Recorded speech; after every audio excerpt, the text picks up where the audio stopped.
There's been a few times throughout the history of cinema where a movie just sets fire to the box office and changes the movie game as we know it. Think of Jaws in 1975. I mean, that movie totally revolutionized the film industry and was really the first summer blockbuster, but far more often, movies don't revolutionize the game. And in fact, sometimes it takes a while for movies to gain a following. The cult classic designation is often used to classify films that were originally box office duds or panned by critics upon their initial release, but ultimately went on to be loved by a lot of people. And this general idea of a cult classic film kind of got me thinking about what would have happened if these movies came out at a different time. So in today's video, I'm going to take a look at some movies that came out at the wrong time. Movies that got released during a time that they couldn't be fully appreciated in, if you will. And right off the bat, I'm going with the classic cult classic film, In Jennifer's Body.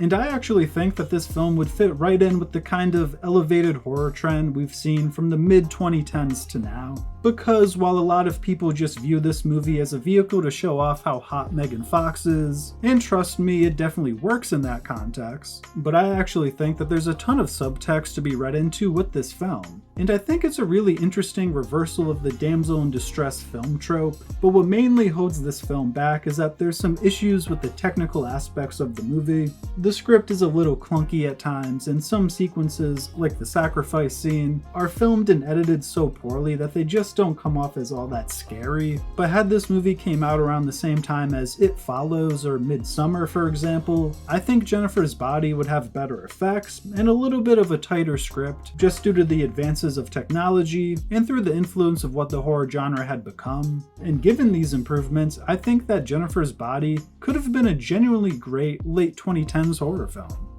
Next up, I'm going to give you a 2-for-1 because I think both Unbreakable and Watchmen would have thrived if they came out around 2020. And both of these films were actually pretty decently received upon their initial release, but the main reason I think both could have been even better if they came out in the late 2010s or early 2020s is because they both kind of serve as a deconstruction of the superhero film and the idea of superheroes in general. And given that the MCU and superhero films were at an all-time high a few years ago, I think these interesting deconstructions would work even better if they came out right after Endgame, for example, because it would have been such a breath of fresh air to get gritty, grounded, introspective, and psychological superhero films in this time period. In fact, this is part of why I think The Batman did so well when it came out, because it, in many ways, was a stark contrast to the goofy, cookie-cutter movies that the MCU had started to churn out in the 2020s.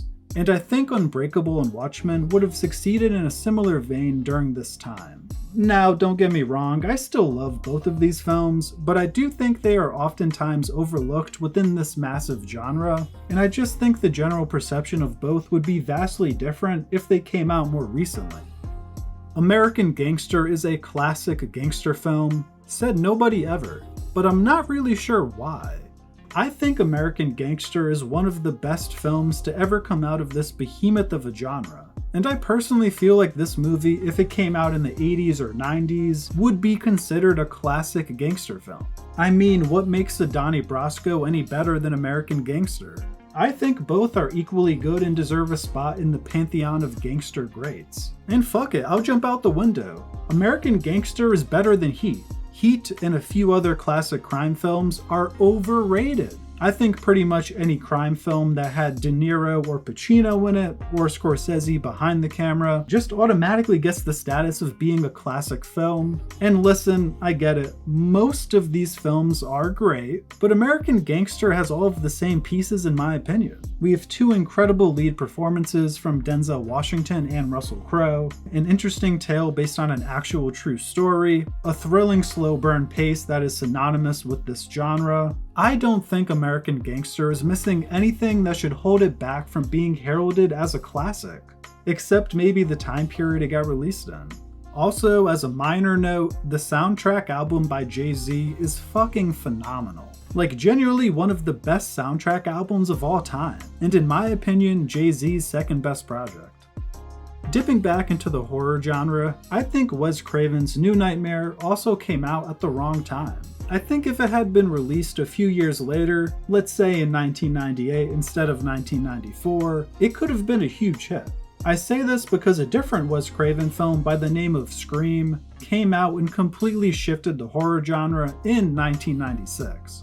Scream created a massive wave of meta-horror films that were meant to be smart with characters that were aware they were actually in a horror film scenario. And I think the biggest issue with Craven's New Nightmare was that people weren't ready for a film that was so meta at that time. And I know that in many ways New Nightmare served as a test run for Scream, but I think if you flip the order in which the two movies came out, Scream actually would serve as a great gateway drug of sorts for Wes Craven's New Nightmare, as it isn't quite as meta or self-aware.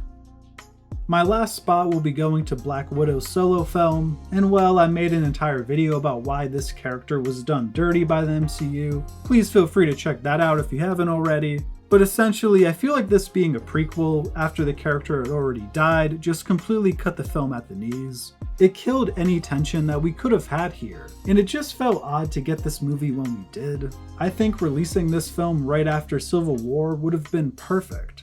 Because, for starters, that's when it actually took place chronologically, but it also would have fit in more with that time period of the MCU, as organizational and government corruption and mistrust were fueling a lot of mid-2010s MCU films, and Black Widow also plays in that same sandbox a bit. Well, if you made it this far, please let me know in the comments what are some movies that you feel were released at the wrong time. Also, what do you think about my list? Do you think I'm on point, or do you think I was just chatting bollocks? I hope you enjoyed this video, and if you did, please feel free to drop a like or subscribe for more Screen Stories content. Until next time, peace.